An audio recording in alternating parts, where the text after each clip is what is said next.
Hi guys, welcome to the current affairs show. और इस बार हम लोग जुलाई के वीक 4 के करंट इवेंट्स देखेंगे। एक रिसेंटली मुझे एक कमेंट आया था अरुण चौरसिया का। उसने मुझसे कहा, रिक्वेस्ट किया था कि मुझे अपने वीडियोस में थोड़ा एनर्जेटिक होना चाहिए, तो मैं पूरी कोशिश करूंगा। Arun, thanks for the comment. तो हम लोग शुरू करते हैं।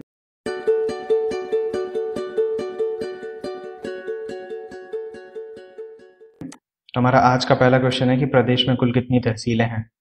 तो इसका आंसर है 369। और हाल ही में दो नई तहसीलों का गठन हुआ है, एक टीकमगढ़ में और दूसरी नरसिंहपुर में।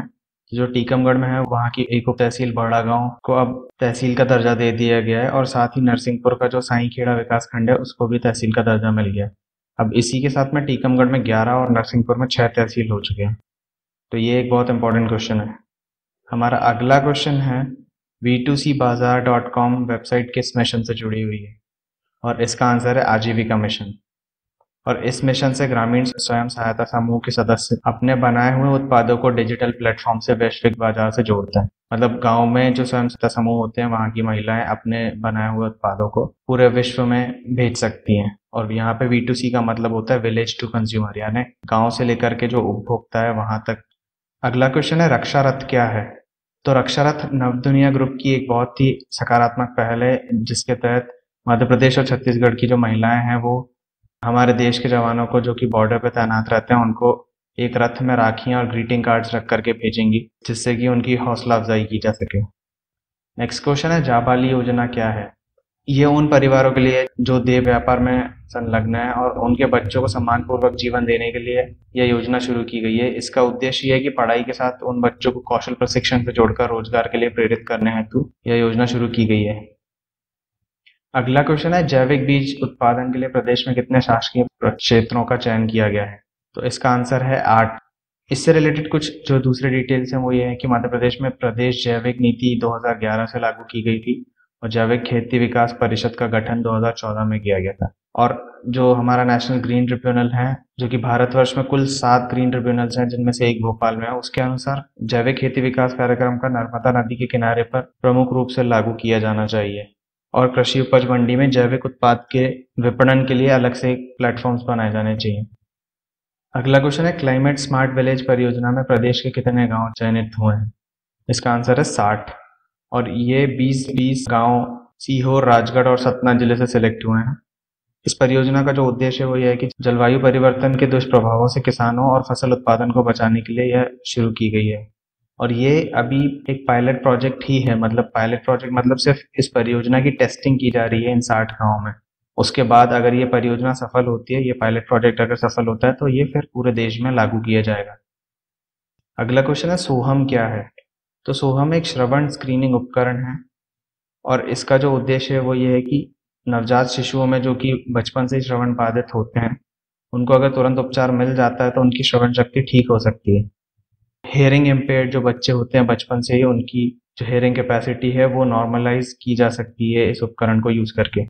और इसको बनाया Messrs Soham Innovation Lab India Private Limited और विज्ञान और प्रौद्योगिकी मंत्रालय ने मिल करके।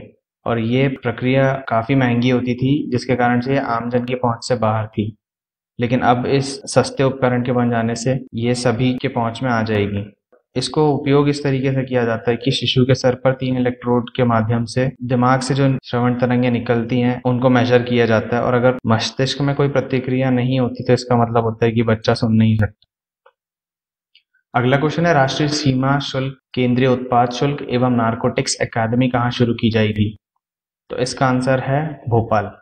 नेक्स्ट क्वेश्चन है, प्रदेश के कितने अस्पतालों में सुपर स्पेशलिटी ब्लॉक बनाए जाएंगे। इसका आंसर है 3। और ये 3 कॉलेज हैं जबलपुर, ग्वालियर और रीवा में। जबलपुर का सुभाष चंद्र बोस कॉलेज, ग्वालियर का गजराजा कॉलेज और श्याम शाह कॉलेज रीवा का। अगला क्वेश्चन है, पटवारियों के लिए कौन सी मोबाइल एप्लीकेशन बनाई गई है। मोबाइल एप्लीकेशन का नाम तो मुझे नहीं मिला, ये एक क्वेश्चन है आप लोगों के लिए। आप मुझे कमेंट करके बताइए कि इस एप्लीकेशन का नाम क्या है। मैंने काफ़ी गूगल किया लेकिन मुझे नाम नहीं मिला। लेकिन इसका जो पर्पस है वो ये है कि ये फसल गिरदावरी के लिए इस्तेमाल की जाएगी, और इस एप्लीकेशन के माध्यम से पटवारियों को मोबाइल पर ही खसरा खतौनी की जानकारी मिल जाया करेगी। तो ये आपके लिए एक दूसरा क्वेश्चन है कि खसरा और खतौनी क्या होती है। जो लोग भी पटवारी के एग्जाम के लिए तैयारी कर रहे हैं वो इस चीज़ को ज़रूर समझें, ये आपके जॉब प्रोफाइल से बहुत रिलेटेड है। और फसल गिरदावरी मैं बता देता हूँ कि कृषि सांख्यिकी एकत्रित करने की जो प्रक्रिया होती है उसको गिरदावरी कहते हैं, और इसी के आधार पर रबी खरीफ की फसलों के कुल बोए हुए रकबों का आंकड़ा मिलता है, यानी जितने एरिया में आपने फसल लगाई है उसका एक आंकड़ा मिल जाता है जिससे कि भू अभिलेखों में दर्ज किया जाता है, और इसी प्रोसेस को गिरदावरी कहते हैं। अगला क्वेश्चन है, हमारे शहरों का रूपांतरण किसकी किताब है? तो हाल ही में मुख्यमंत्री ने इस किताब का विमोचन किया था, और ये किताब है अर्थशास्त्री ईशा जज आहलूवालिया की। और इस किताब का जो पूरा एक सार है वो ये है कि गांव जो है वो तेजी से शहरों की ओर बढ़ रहे हैं, मतलब गांव धीरे धीरे शहरों में बदल रहे हैं या गांव से पलायन शहरों की तरफ लगातार हो रहा है।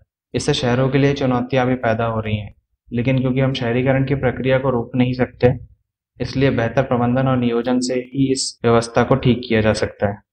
और कुछ और जो रिलेटेड न्यूज़ है इससे वो ये है कि हाल के सफाई सर्वेक्षण में जो देश भर से 100 शहर लिए थे उनमें से 22 मध्य प्रदेश के शहर हैं। तो आप सोचिए कि कितना बड़ा नंबर है मध्य प्रदेश के लिए। 1/5 टाइम्स जो शहर हैं पूरे इंडिया के, और इनमें भी इंदौर प्रथम और भोपाल दूसरे स्थान पर है।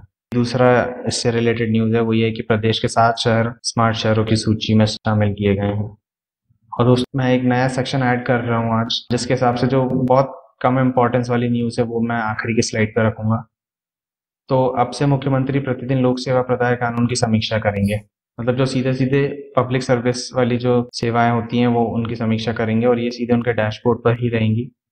तो कुल मिलाकर के विभिन्न विभागों की 53 ऑनलाइन सेवाएं उनके डैशबोर्ड पर अटैच होंगी। डैशबोर्ड बेसिकली आपका कंप्यूटर स्क्रीन ही होता है, किसी एक एप्लीकेशन का स्क्रीन, जिससे कि उनको सीधा सीधा नंबर्स दिख जाएं कि कितने लोगों की समस्याओं का समाधान किया जा चुका है। दूसरा एक जो न्यूज़ है वो ये कि मैप आईटी या मैपेट जो सीपीसीटी का स्कोर कार्ड देता था, अब से वो डिजिटल लॉकर अकाउंट में भी उपलब्ध करवा दिया जाएगा। तीसरी जो न्यूज़ है वो थोड़ी सी एक इम्पॉर्टेंट न्यूज़ है कि अगले साल से ताप्ती, बेतवा और शिप्रा नदियों का भी संरक्षण का कार्य किया जाएगा। इसके बाद से मध्य प्रदेश में आदर्श रेत खनन नीति बनाई जाएगी, क्योंकि अभी हाल ही में नर्मदा किनारे के जो रेत खनन वाली एजेंसीज हैं वो काफ़ी गैरकानूनी तरीके से वहाँ पे खनन की जा रही हैं। और प्रदेश की 20,000 आंगनवाड़ी केंद्रों को सबसे सौर ऊर्जा से रोशन किया जाएगा।